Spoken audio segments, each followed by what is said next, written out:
Hello, my name is Darrell, My name is Greg. and you've reached Inside the Mastermind. And you may be asking yourself, what is the mastermind? So, the mastermind is defined by Napoleon Hill as the coordination of knowledge and effort of two or more people who work toward a definite purpose in the spirit of harmony. And here at Inside the Mastermind, we focus on five main areas of life, which are mentally, physically, spiritually, financially, and socially. And we are here to improve these areas in our own lives as well as help you, the viewers, do the same for yourselves and create a life of meaning, abundance, and greatness. That's right. And today we're going to focus on the financial side here. We're going to talk about top three debt-free YouTubers there. So, Greg, I'm just gonna go ahead and tell you who number three is. So, number three, and feel free to jump in at any point if you want to, but I might just kind of ask for your opinion at the end. But number three is going to be Clever Girl Finance. And if you haven't heard of Clever Girl Finance, you probably should. She's got a couple she's got about 28,000 subscribers right now. And she talks a lot about a lot of different topics that are out there in the financial world, including debt. Just kind of found her just recently here and kind of enjoy the way she has her approach and the way she kind of presents herself and how she preaches to stay out of debt. So that would be number three. Number two, and we're going to go through these pretty quickly here. Number two would be Dollar Dude. And Dollar Dude, aka Troy, is a guy who I guess got out of debt about 2 years ago, was also a fan of Dave Ramsey. So, kind of another reason I enjoy his YouTube. I'm a big Dave Ramsey fan. And I think that anyway, enjoy his YouTube because he's kind of funny, entertaining, kind of, but also kind of tells you all the benefits of being debt free. And number one, drum roll here, Greg. Can you kind of guess who number one would be as far as the debt free YouTubers? I'm going to think you have Dave Ramsey on there. You would be right. You would be right. You'd be absolutely right. So number one is going to be Dave Ramsey. And who is Dave Ramsey? For the five people who may not be familiar with Dave Ramsey, just a gentleman who probably about 25 years ago had just got out of bankruptcy.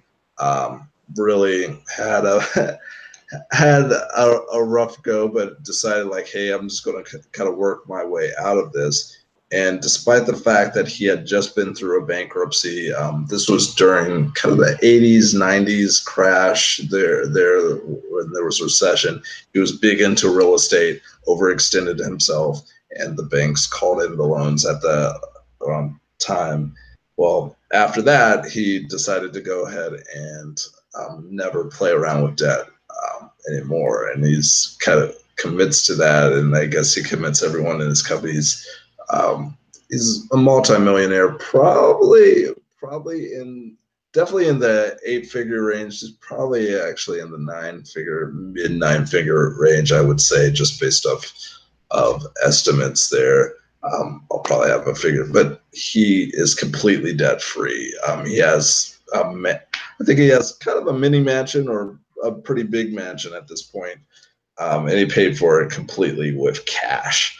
So that's a very unique thing in today's day and age. The first time I got out of debt, it was kind of by following Dave Ramsey's principles. And that's kind of why I like Dave Ramsey. There's the number one debt-free YouTuber there. So I'll just go ahead. Those are my top three. My personal opinion. If you believe something differently, go ahead and share. But Greg, I think you had a certain opinion about Dave. If you want to go ahead and share that real quick, go ahead. Okay, yeah. I mean, I totally do like Dave Ramsey. Can commend him for getting himself out of debt, being 100% debt free, which is hard to do. So most people cannot do that. But I mean, some of his teachings, I think there's always two sides to a coin, to where one person says, "Hey, never do this," and they're a multimillionaire. Other person says, "Hey, do this. I'm a multimillionaire." So I see both sides, because yeah, with him, he says never use debt. I think debt can be used as good if you just know what you're doing. There is a such thing as good debt. But again, you just have to know what you're doing. If you go so you take out a $25,000 personal loan and go finance a boat and a car, then obviously that's bad debt, because it's more of a liability. Where if you think like a rich person or someone with building assets, use that $25,000 and go actually help you put that as a down payment on the rental property, and then you can use that cash flow to actually pay off that $25,000.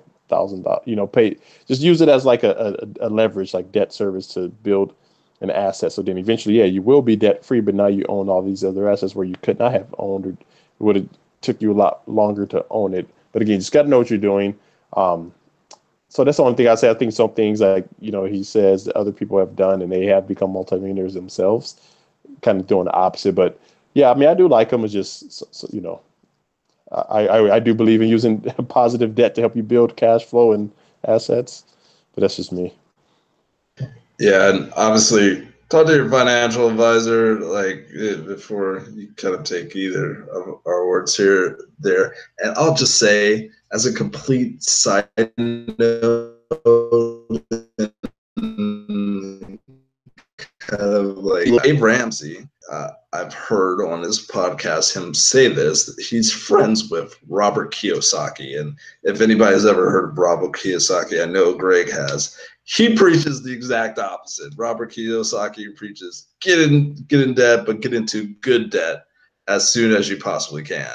But they're friends, so makes no sense to me. But just want to throw that out there. So yeah, with that, those are the top 3 debt free YouTubers that I have for you today. And anything else you'd like to add, Greg, before we wrap it up?